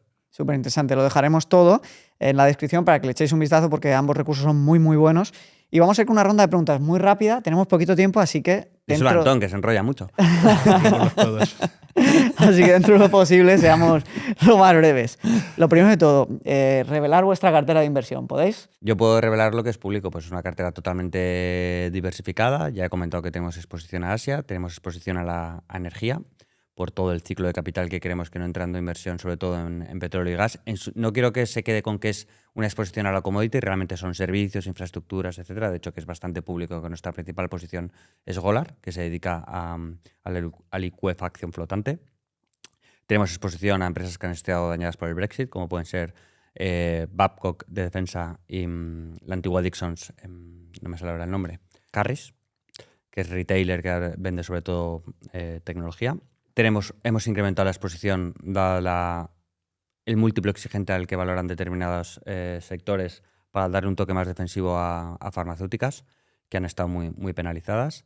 Y así una cartera global. En España tenemos Atalaya Mining, que aunque cotiza en Reino Unido, entendemos que es una compañía española que tiene la ría de Minotinto y está pendiente de que salgan otros proyectos, más una tecnología que va a permitir disociar los minerales. Tenemos también asociada al ciclo de capital del petróleo Técnicas Reunidas, Vocento, un montón de títulos, entre 50 y 60 títulos que hacen una cartera global y preparada para cualquier entorno de mercado. Muy bien. Antón. Bueno, yo asumo que el patrimonio de Gonzalo está todo en Cobas, ¿no? Por supuesto, no podía ser de otra manera. Muy bien. Nada, nosotros como no gestionamos nada, yo sí que hago inversión recurrente SP500, algo de small cap, porque a largo plazo pues, la pequeña y mediana empresa americana pues, ha dado rentabilidades adicionales incluso a la del SP500. Emergentes con bastante peso en China. Yo sí que creo como superpotencia del mundo a futuro tiene sentido tener un poquito, no vaya a ser que efectivamente lo hagan bien y hay todo ese valor que puede haber en esa población, en esas empresas, pues surja. También estoy metiendo un poquito a Japón, muy diversificado, como puedes ver, y ahora estoy metiendo un poco a cripto, que la última vez que estuve por aquí dije, tengo pensado meter, pues ya estoy metiéndole todos los meses a las principales, a Bitcoin, Ethereum, Solana y Chainlink. Porque me gustan y ya está. Pero muy diversificado, con ETFs siguiendo. Igual ahora hablo con Gonzalo y empiezo a hacer un DCA. Tú casi me convences de hacer un ETF de gestión activa, ya hablaremos. Sí, por eso. Eso es interesante y los hay, los ETFs de gestión activa. Sí, pero estaría muy interesante uno value en formato ETF, que al final en España pues con el tratamiento fiscal no son tan interesantes, pero en el resto del mundo es el vehículo más exitoso, pues oye, tenerlo ahí es interesante. Sí, en Estados Unidos están yendo genial los ETFs de gestión activa también. Un libro de inversión... Perdona, ¿puedo hacer un matiz? Porque has dicho algo que lo has tirado, pero es realmente importante, porque también lo que diferencia la gestión independiente, cuando me has preguntado si yo tengo mi patrimonio en Cobas, es que nosotros no hablamos de inversores, nuestros inversores, hablamos de nuestros coinversores. De hecho, nuestra venta es, oye, ¿quieres invertir con nosotros y como nosotros? Porque todo nuestro patrimonio está invertido en Cobas. Obviamente, que eso marca también la diferencia en cuanto al skin in the game, que nos diferencia también de un producto totalmente bancarizado, en el que te recomiendan un producto en el que no hay skin in the game porque no invierte contigo. En este caso, los coinversores invierten con nosotros y como nosotros. Mi patrimonio no quiere decir que está en riesgo, porque es una frase hecha, porque no está en riesgo, lo considero así, pero que está invirtiendo con nosotros, por matizarlo. No, eso igual no había quedado claro. Eso es y marca la diferencia, yo creo. Interesante y súper importante y es lo que se tiene que exigir a todo producto de gestión activa, que el que lo gestiona tenga su patrimonio, porque si no cree en él, ¿cómo va a ofrecérselo a otros inversores, ¿no? Una cifra que sí puedo dar es que probablemente estemos en el top 3 de mejores clientes de Cobas, los propios empleados de Cobas. Muy bien. Un libro imprescindible para iniciarse en el mundo de la inversión. Pues qué voy a decir yo, como no diga invirtiendo a largo plazo me echan, pero realmente lo recomiendo, el de Francisco García Paramés, que habla de toda su experiencia, de cómo ha conseguido este alfa del que hemos hablado. Habla también de la gestión pasiva, muy bien. Él siempre recomienda que si no sabes qué hacer, realmente la manera de invertir es la gestión pasiva. Entonces, invirtiendo a largo plazo, de Francisco García Paramés. Yo me lo he leído también. Yo volviendo a ese público que tiene miedo a la inversión o que no entiende muy bien por qué debería invertir, padre rico, padre pobre. Sin llevarlo a rajatabla, porque el padre rico es un loco y tampoco hay que vivir así, ¿sabes? Sí que te explica la diferencia entre una persona que gasta el dinero y una persona que empieza a comprar activos que le generan rendimientos, ¿no? Y te explica de una manera muy fácil y muy sencilla, pues oye, qué diferencia un padre rico de un padre pobre, ¿no? En ese sentido. Sí, te sirve muy bien para abrir la mente, ¿no? En esas primeras instancias, cuando uno empieza a interesarse por las finanzas. Sí, una lectura para todos los públicos, para entender un poco de dónde viene todo esto de que tu dinero trabaje para ti, generar rentas pasivas, que tu patrimonio se revalorice, etc. A mí, perdona, pero es que como estás hablando de gestión pasiva, yo quiero recomendar otro libro, discúlpame, pero es Factfulness, que te hace ver, estamos inundados de noticias negativas, todo parece que va mal, todo parece que va peor y realmente el mundo por definición va mejor. Y una manera de vincular esto con la gestión pasiva es que el mundo lleva creciendo a ritmos del 3% durante los últimos 100, 50, 70 años. Y es una manera de tener exposición a esa mejora natural que el ser humano consigue en el nivel de vida. Y Factfulness me parece un libro a mí que me cambió el chip también. Lo negativo siempre vende más y genera más clics, por eso la prensa siempre abusa.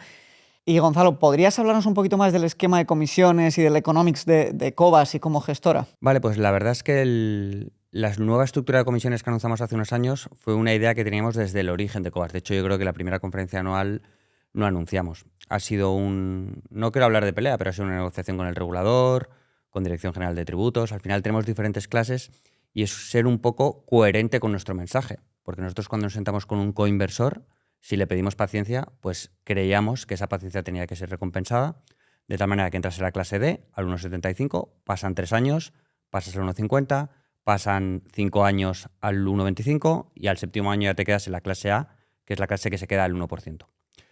Y por otro lado, también creíamos hacer partícipes de una manera indirecta en el proyecto empresarial a nuestros inversores. Nosotros somos socios de Cobas, pues que los inversores de una manera no les puedo repartir dividendo, pues qué manera de devolverles parte que me aportan vía comisión, que es una manera de repartirles una especie de dividendo.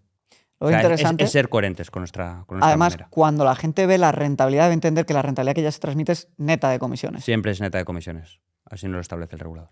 ¿Qué es lo primero que se te viene a la cabeza cuando oyes hablar de trading? Trading, pues A corto plazo. una parte de mi vida. Yo he hecho scalping con futuros, he hecho scalping con opciones, he tradeado el BBV Santander con millones de títulos peleándome con JP Morgan. Es muy estresante, se puede hacer dinero, pero la gente está empeñada en empobrecerse rápidamente en vez de enriquecerse lentamente. No es para todos. No se puede aprender en una semana como algunos No. prometen. Olvídate. Y si hablamos de psicología, o sea, todo el ciclo emocional por el que pasa un inversor en fondos, que te he hablado de observaciones mensuales, anuales, tu patrimonio, eso elévalo a la 10ª potencia si tradeas en minutos, segundos, horas, pasas por la curva emocional completa durante varias veces, durante varios días. ¿Cómo sería Desgasta mucho eso. el rendimiento anual bueno de un trader? Depende. Normalmente yo los traders que he conocido es porque son traders que invierten su patrimonio y dependiendo de su estilo de vida es lo que les permita vivir únicamente trabajando 3-4 horas. Conozco muchos, muy pocos. Y todos pasando por malas épocas, o sea, emocionalmente es muy duro. ¿Antón? Yo cuando escucho la palabra trading lo asocio a los inversores institucionales, ¿no? Y a las grandes entidades financieras, ¿no? Al final tienen a los traders que pues, o introducen órdenes o hacen market making, ¿no? O la gestión de las opciones que emiten, cómo gestionan los riesgos. Esos para mí son los traders. Y 100% de acuerdo con Gonzalo que un inversor minorista o individual haciendo trading es una situación dura, que pasas por periodos muy buenos, pero también periodos muy malos, que tienes que ser muy disciplinado, es casi un trabajo y que poca gente lo consigue hacer de una manera consistente, con éxito, obviamente, ¿no? Y al final, cuando tú haces trading, te tienes que comparar con la rentabilidad anualizada de un índice básico, ¿no? Y dices, oye, ¿me merece la pena estar aquí 3 o 4 horas haciendo trading para ganar un 2% más que el índice si no hubiese hecho nada y hubiese dejado mi dinero quieto? Con el desgaste emocional que Con se el lleva, desgaste además. emocional que mencionabas tú antes. Pues yo lo veo complicado y sí que conozco gente que le gusta y tal, pero yo no lo veo para todo el mundo y es un trabajo más. O sea, También si esto lo da quieres hacer bien, para es un otra trabajo. conversación, porque hablamos de Sí. trading genérico. Hay infinidad de Sí. mecanismos de trading, Sí, por eso. Tú has hablado del sell side, está el prop trader, hay muchísimos tipos de trading. Ujú. Vamos a seguir porque es que Vale. no tenemos tiempo. Gantón Vale. tiene que coger el ave y si no lo va a perder. Pero, ¿concentración o diversificación? Buena pregunta. Pues yo te diría que diversificación sin diversification, sin excesiva diversificación y concentración consciente. Muy bien. ¿Se autoexplica o queréis que lo desarrolle? Desarrollalo un poquito más, yo creo que... Vale, me he visto con muchas carteras de inversión que están excesivamente diversificadas, o te vas al límite de un índice, pero en carteras propias de acciones he visto excesiva diversificación que hace que hay una curva de Markovich que hace, no solo eso conceptualmente, pero que te hace que los rendimientos no sean superiores. Si confías en algo, sí tiene que haber una cierta apuesta por esto y más concentración, pero siempre desde el conocimiento. ¿Vale? No vale, por eso yo mencionaba que en nuestro proceso de inversor tenemos el límite del 1% durante los primeros 6 meses para ver cómo evoluciona la acción de manera proactiva. Si la vas conociendo más, vas concentrando, porque encima así evitas el sesgo de confirmación del que hemos hablado también y el sesgo de que te enamoras de algo, porque no te puedes enamorar de ninguna compañía porque en un momento dado vas a tener que vender.